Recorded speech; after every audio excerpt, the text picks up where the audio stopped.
The famine was so severe that it affected even all the countries around Egypt, including Canaan. Jacob heard that there was grain for sale in Egypt. So he sent his oldest 10 sons down to buy grain. He didn't send Benjamin because he was afraid of losing him. When the 10 brothers got there, they went to the ruler of the land, not knowing it was Joseph. But he knew who they were. He didn't tell them who he was because he wanted to test them to see if they had changed. He said, "Where have you come from?" After they told him, he said, "I don't believe you. I think you're spies to come here to see how weak we are."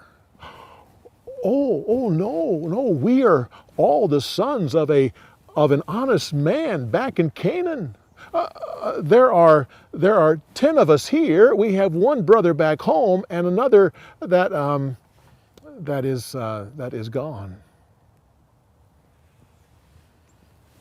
Joseph said, "If that's true, I want you to go home and bring me your brother. I'll keep one of you here. Once you bring me your brother, then I'll know if you are telling me the truth." Joseph kept Simeon and sent the rest back with bags of grain.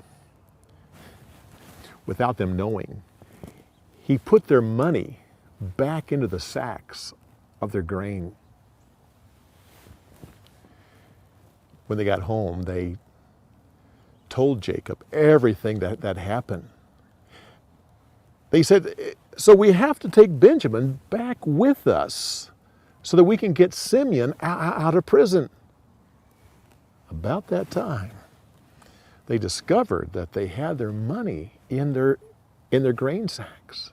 Oh, this caused them all to be afraid. And Jacob said, I'm not going to send Benjamin back there. I've lost Joseph, and now I've lost Simeon.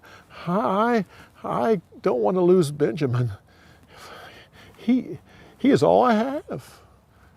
If I lose him, I'll die of grief. Well, in time, they used up all the food. And Jacob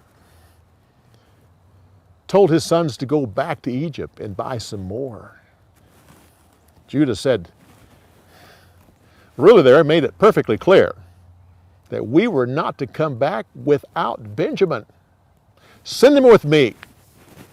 I will guarantee his safety. Let us go. We need the food. So Jacob sent them back, finally.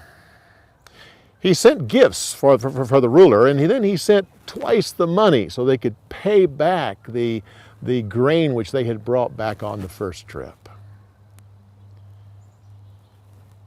As soon as Joseph saw them, he told his servant to take him to his house to have the noon meal with him. After the meal, he told them that they could go back home and gave each of them sacks of grain. The next morning, they took their grain and left. Joseph had told his servant to put his silver cup in the sack of Benjamin. When the men had left the city, Joseph sent guards after them. The guards came and said, "Why have you robbed from our master? He was kind to you. One of you has taken his silver cup." They said, "We wouldn't do such a thing.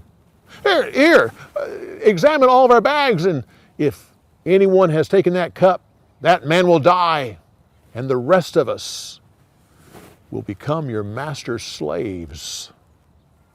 They all opened their sacks of grain. The guards found the cup in Benjamin's sack. The brothers were terrified. They all went back to the city. Joseph said, "Why have you done this to me? Why did you steal my silver cup?" They all fell down before him, and they said, How can we prove our innocence? We're all your slaves."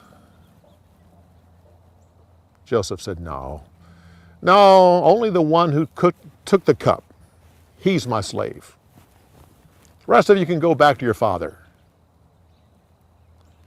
Judah stepped forward and said, "Please, I told my father that I would guarantee the safety of Benjamin. Take me as your slave and let the boy go back. I can't bear to see the grief that will come over my father when the boy doesn't return." With that, Joseph couldn't contain his emotions anymore. He sent his servants out, and he cried openly and said, "It's me, your brother Joseph. Is my father well?" The men were terrified, and they couldn't say anything. Joseph said, "Here, it's true. Come closer and look. It's me. I'm your brother Joseph. Oh, don't feel bad that you sold me into slavery, because that was the will of God. He sent me here because of this famine. There's still 5 more years of this famine. Go home. Bring your father here. Bring all of your families here because of the famine." Pharaoh heard about this and told Joseph that his family could have the best of Egypt. When the brothers got back and they told Jacob about all that had happened, he was shocked to hear it all. But then he rejoiced when he heard the words of Joseph and what he had done. So Jacob and all of his children and all of their children went to Egypt. And Pharaoh was kind to them because of Joseph.